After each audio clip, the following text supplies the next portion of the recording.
Hi everyone, my name is Adi. I'm Dutch and I've learned Russian in the last 5 years. We're doing a series here on why Russian is easy because there are already too much people out there saying that Russian is super difficult and that it'll take years. So I wanted to emphasize the positive, basically. So the second thing that I really like in Russian is the fact that there are 0 articles.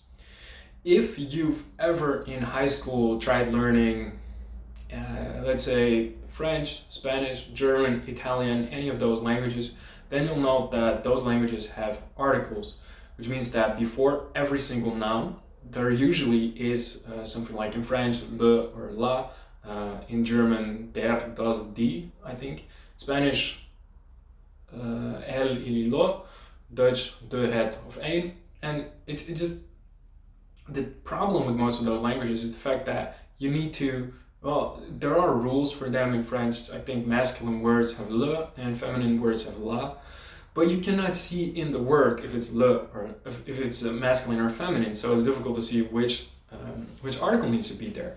And with Russian, you just don't have that problem at all. It's just very easy. Simply, you don't need to think of those things, and it just has a lot of freedom since you don't need to think about which little word to add before that. And the main benefit of this is that in all those other languages that I said, it's very difficult to say it. So even if a person, for example, spent like 5 or 10 years learning to speak the language, often it will still give away that they, pretty often, relatively often, confuse those little words.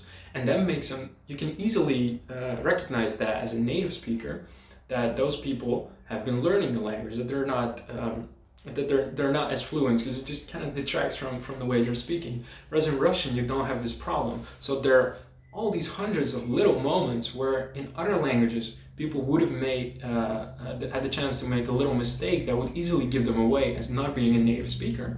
In Russian, you don't have these little moments, so it's way easier to sound more kind of like it just makes it more fluent since you have to think about things less. And also since they're not really important, so you can just focus on the real words that matter. It just makes the speech a lot less cluttered, not having all these little articles there. And the fact that this is just going off on a little tangent, the fact that they're not there in Russian makes it actually very difficult for Russian people to do add them when they're trying to learn English. Like you've heard all those stories, for example, of Russian people. If people try to imitate a Russian accent, then most of the time they just forget to say the articles exactly, because most Russian people go wrong with these things. For example, a sentence like I heard it here a long time ago. I put chicken in oven. Whereas, as a native speaker, I put the chicken in the oven. Whereas for Russian people, in Russian is, I think, я ставлю курицу в духовку. You just say, I put chicken in oven without the there. So just, yeah, I mean, the fact that for them it's very difficult, but we can take advantage of that, the fact that we don't need to learn it. So that was another thing that's actually pretty easy in Russian, so hope you enjoyed it. I got a couple more things that are easy in Russian, why it's easier to learn how to speak spoken Russian, but we'll talk about it in other videos.